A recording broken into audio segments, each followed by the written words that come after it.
The businesswoman. How I thought. Sitting by the counter is an incredibly attractive woman. Dark tan skin that contrasts with her almost bone white hair. Sorry, I couldn't figure out what the words were for a minute. I must say, I like this a lot. Dressed in business attire, but her pinstripe suit and white shirt, gape open, whatever, to reveal an ample bosom. One of her legs is crossed over the other, and in one hand she holds a glass. Her eyes are green, a little like a cat's, and they're lidded. A playful smile puckering her lips, and her smile is flushed, likely from alcohol. Something about her looks familiar, but I can't quite place her face. To be quite frank, her large boobs is attracting most of my attention, as are her thighs. You could crush a damn watermelon with thighs like that. Is she really calling out to me? Why? I don't think I'm particularly unattractive, but my hair, baggy jeans aren't exactly the pinnacle of fashion. Or good taste. To be honest, at a glance, I don't pull in half the salary as some of these big shot businessmen around here do. Must have been mistaken. Can't have been me. I turned ready to walk out once more, but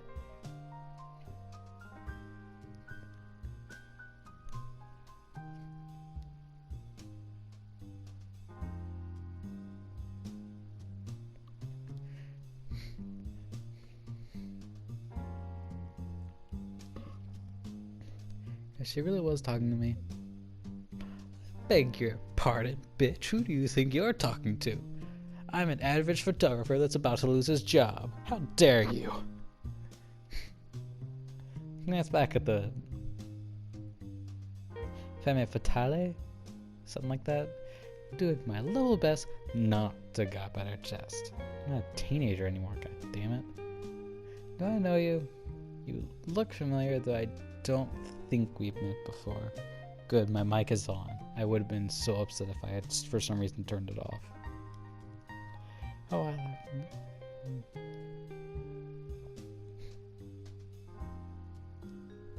Ah, that just said her name does sound quite familiar.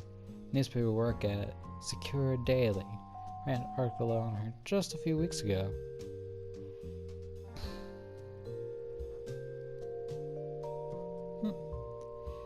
She's the head of a world-famous brand of designer clothing, perfume, cosmetics, and more. That explains a lot. One of the wealthiest women in Tokyo. No idol, I think she might be more famous than IU. I ran into 2 famous celebs today, all in under an hour. What are the odds of that? IU was content to slap me and call me a pervert, while Marie here seems interested in instigating a conversation. This is amazing. I'm a photographer for the local paper, so I've met a few B-list celebrities in my time, but never before I've met a woman that exudes classic glamour like that name. Be still, my beating heart.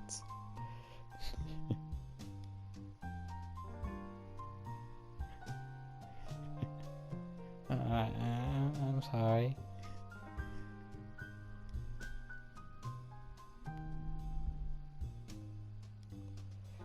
Yes, I'm aware. I can't believe I didn't recognize you sooner. I bow again, which makes Marina giggle anew.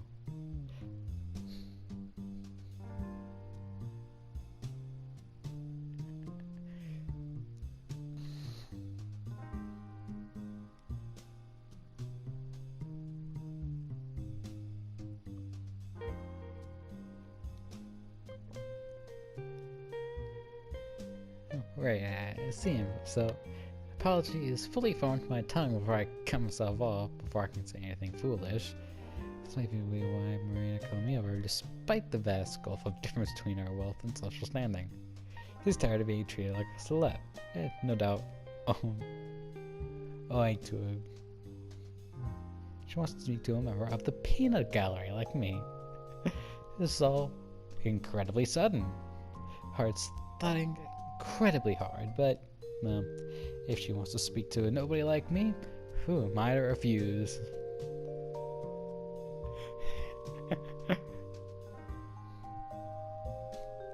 I wouldn't mind.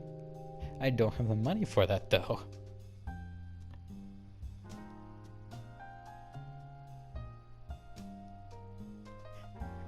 Yes, I don't want to put you out. The person that can probably buy me enough drinks to get me so drunk you could get me to fuck a dog. And you'd still not feel anything on your wallet.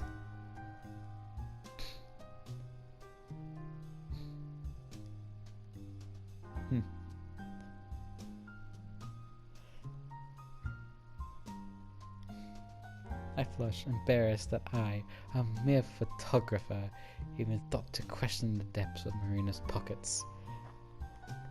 She's infinitely richer than I could ever aspire to be. At the common courtesy, common courtesy dictates that men should foot the bill during dates. But screw it. This isn't a date, and Marina's one who offered to buy me a drink in the first place. I think it's a flaunt convention every once in a while. If you don't mind, then sure, I'll be happy if you bought me a drink.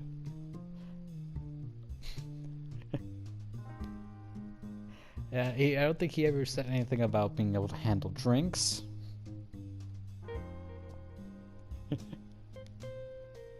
We drink together for a while, idly exchanging banter, all the while I try not staring at her chest. I can hardly believe this is happening. What's become of my life? Having to go. About half an hour ago, and 3 more lemon highballs later, she shoots me a courteous glance and says, "So, you're a rookie. Why do you look so down? Something happened?" You could say that, yeah. Was it really that obvious?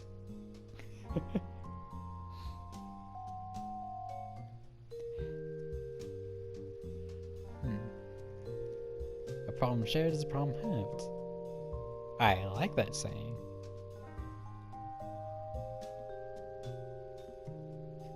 I don't know if you'd want to hear anything about it. It's work stuff. Not interesting.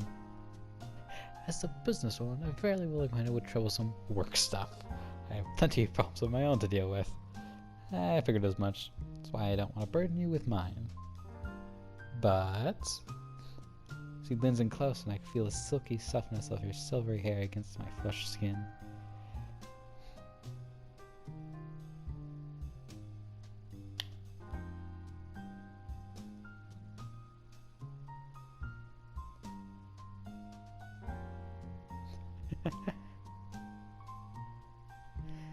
She draws a pink cat-like tongue along her lower lip. Gee, that's not threatening at all. I don't think I'm all that good looking. But if you want to listen to my bellyache, I suppose I can oblige. You did buy me a few drinks after all. After now comfortably lightheaded, I offered Marina a small smile, then launch into my tale. I'm a photographer for Sakura Daily. Know of it? So I was not misremembering. We really have run a piece on Marina before. That's not, I'm not going senile, I guess. My boss sent me out to come spy you tonight. An idol. Popular idol. Yes, I know about her. Really? I look at Marina intrigued. She doesn't like the sort of person who'd be familiar with the musical stylings of Yuki Ayu. You know, it looks like she's into classical music or jazz, not into the high-energy J-pop numbers. I don't know. She does look like she could be into it, at least in a certain mood. Guess you can't judge a book by its cover. I was meant to take some pics of Ayu while she was performing, but there were a few problems. Trains were delayed, so I arrived at the concert late. It already started when I got there, and I couldn't get in front of the crowd. I was stunted all the way to the back behind a whole sea of people. There was no space and far too many bodies in the way, and I couldn't set up my camera. No chance to get the photos. It was. My boss is gonna kill me when he finds out, and that's not even the end of it. And then I give her the quick abridged version of the night's events.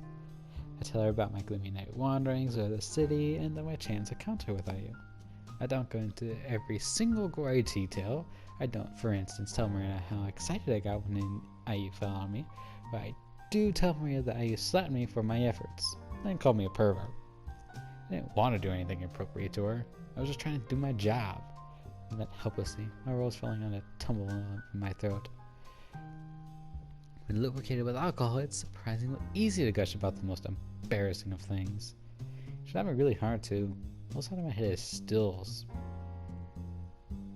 smarting. Okay.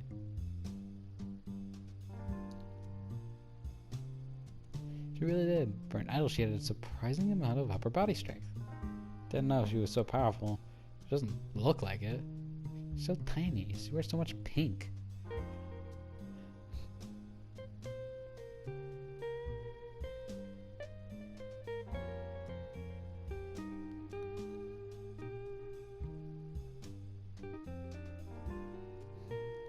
That's alright. What's done is done. We're just trying not to think about it too much. Alcohol is certainly helping. Surroundings are hazy and unreal now, and my mind's pleasantly numb. One or two things about me do seem quite odd, though. Seems like you know Ayu quite well, not just as an idol, but as a person.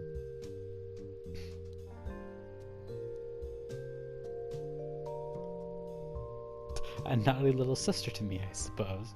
Really? I didn't know that. Not many people would.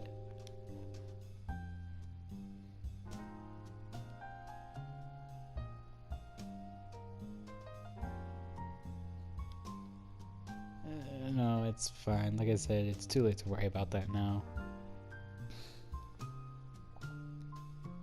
That's just part of being an adult. Rough nights are just something you get used to. Uncle's has helped. So I was talking to you. Thanks for listening to my worries.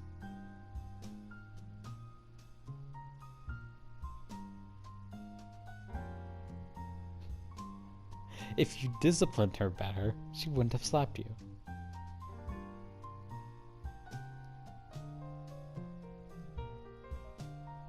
Lady, you?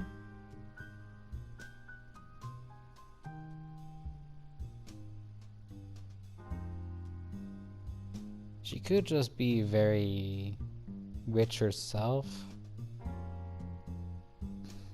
Have connections beyond, maybe. She does seem to be a parent of Ayu.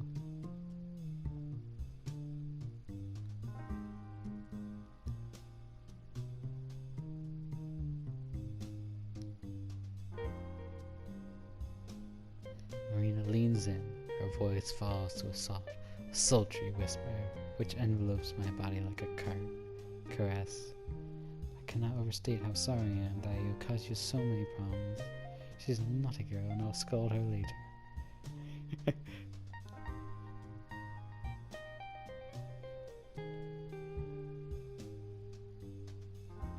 Well, that's not, red flag, dipped in an alarm, dipped inside another red flag.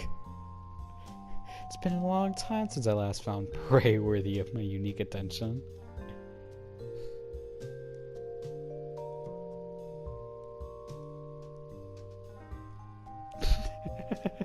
I love that fade. Yeah, my.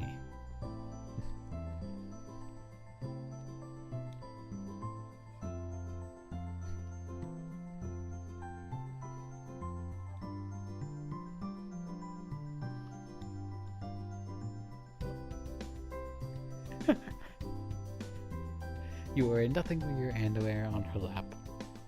These circumstances are anything but normal. I bet the famous businesswoman in a small bar on a swanky street, after plying me with a few drinks, she invited me back to her office, and then we enjoyed ourselves. And now I'm at it. This has subsided somewhat, and beginning to feel the consequences of my actions. My whole body aches. I've been thrown off the Tokyo Tower, and my head's killing me. At least I can rest on Raiden's delectable thighs. She continues rubbing her hands in my hair, her voice light and letting sing a song. But I prefer Marina through the ring. Though I put Marina through the ringer, she emerged from our love making relatively unscathed. She didn't seem out of breath like me, and unlike me. In fact, she's smiling. I guess Metaphor is pretty tough stuff and a prerequisite if you want to get ahead in the business world. She has far more stamina than I do. She also can probably get a lot more action far more easily than you. Marina, I blink up at her pretty face. My gaze on focus and her vision swims before me. My temples start to pound something fierce. Shit! Marina, for her part, only smiles. She looks down at me, her bone white hair trailing across my cheek, and says sweetly, I was just wondering, did that feel good for you? Yeah, I was so into it, I didn't really think about you. That's not really fair. I was acting selfish. I don't think I'm very sweet. I behaved like an animal earlier.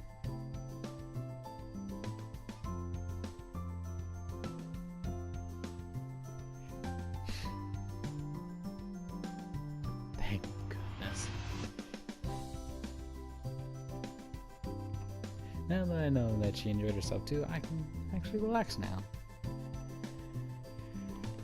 Yeah.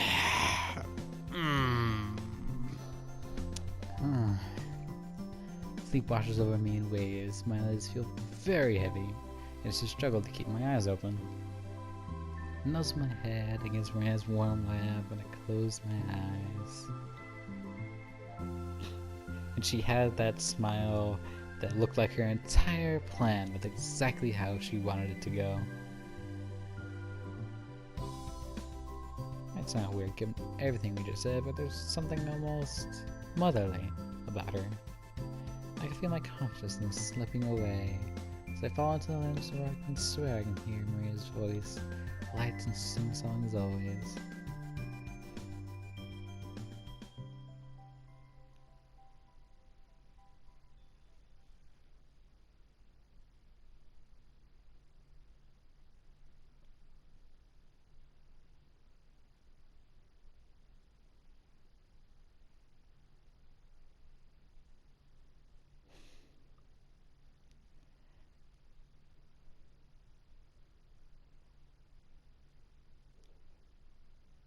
Maybe this is all a dream. It doesn't feel real. Or at least starting to slip from my grasp like melting snow. And I'm sure as my breathing evens out, my mind drifts away and I can feel a soft sensation against my lips.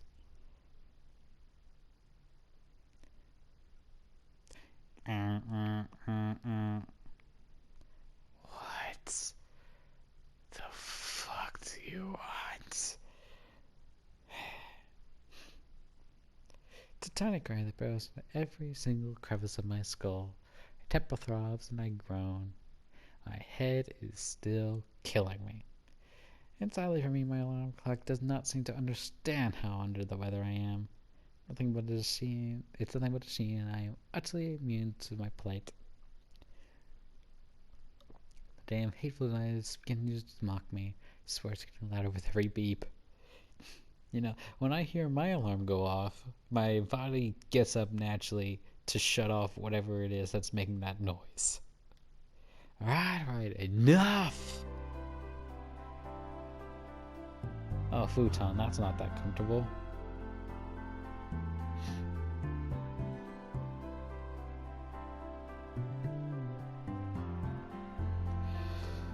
How much did I have to drink last night?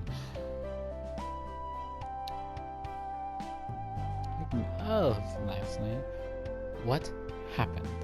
I can't remember any of it. I went to see a famous idol, IU, in concert. Didn't see her because I wanted to. I did it because I had to. Borrowing expensive camera equipment, I'm gonna take a few high quality pics of I's performance. fuck. My clothes are strewn across the floor, my shoulder bag is alongside them. I can't remember the precise details of last night, but I do remember tripping and falling on my ass. I hurt my head and my bag made an alarming crunch as it fell on the sidewalk.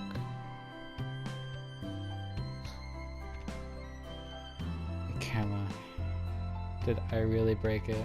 I lurched across the room, dragging my futon with me, and I clawed my way to my bag, opened it up and praying for the best while expecting the worst. It was very much like my hazy recollection of last week, nothing more than a nightmare. But, damn it. Camera scuffed and marked, lenses cracked all the way down the middle. Inoperable.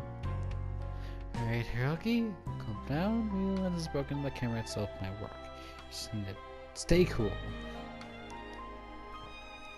I extricate the heavy camera from my bag with trembling sausage-like fingers and reached for the on-off switch. Press it, heart hammering, awaiting a miracle, but fuck. The camera refuses to turn on. It's giving up the ghosts completely. Yeah, that's peachy. Like I'm damaged more than I already have. This is when you start lying your ass off. You say, the crowd went wild, and a guy pushed up against you, or the camera if it's meant to be set up on a tripod. Then the guy knocked it over, knocked you over, camera fell and smashed.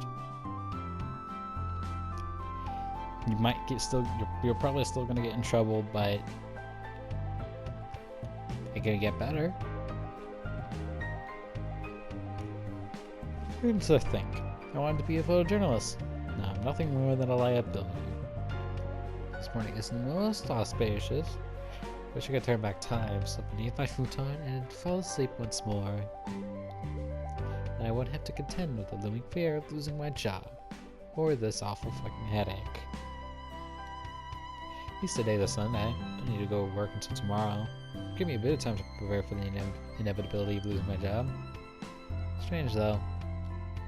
Today's Sunday, why was my alarm clock going? I usually turn it off during the weekends when I don't have jobs to attend to.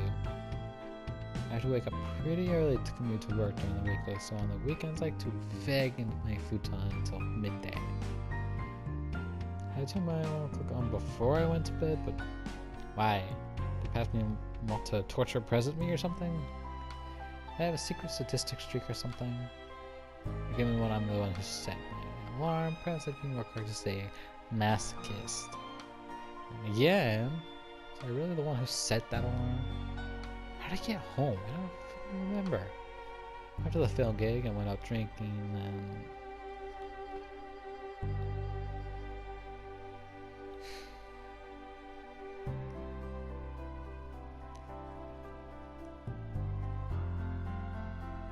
Watakasuki? Marina, she invited me to her office. How in the hell could I forget that? I enjoyed myself with a famous businesswoman and attempted to forget my sorrows. And then I passed out. And then I ended up back in my apartment. Did last night actually happen, or...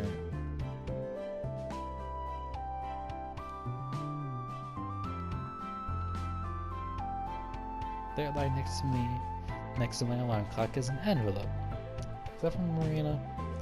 Open up the envelope and slide out a purr. A pure white sheet of paper that reads thus. Dear Hiroki, thank you for drinking with me last night. I had a very good time.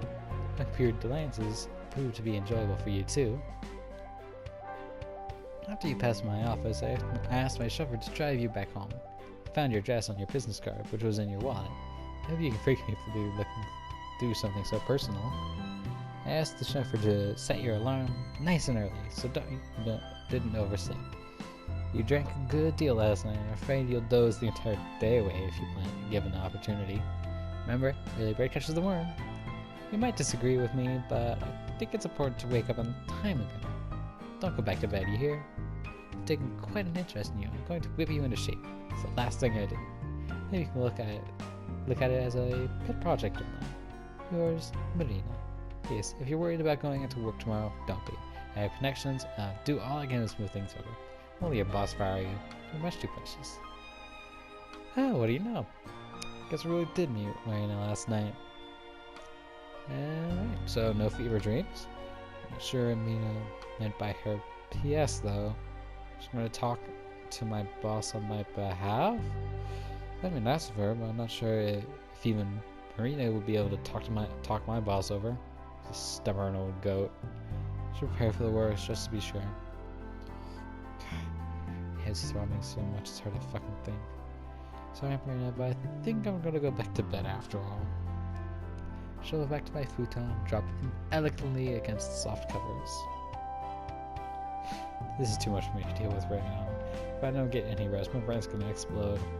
I'm starting to feel like a son from a TV drama. Just hope whoever's in charge of writing a screenplay in my life will see fit to tone things down a notch come tomorrow. You're not gonna get your wish. It's gonna get worse. Safe. I jump out of the train seconds before the automatic doors close. In my haste, I push a couple of businessmen wielding briefcases to the side. They tut at me quite disapprovingly. Sorry, I'm sorry.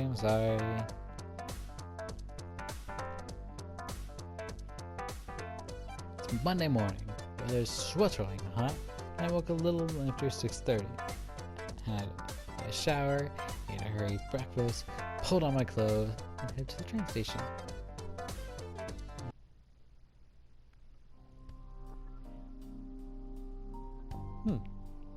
Well, you look interesting. I'm hemmed in by the doors, a businessman behind me, and a young girl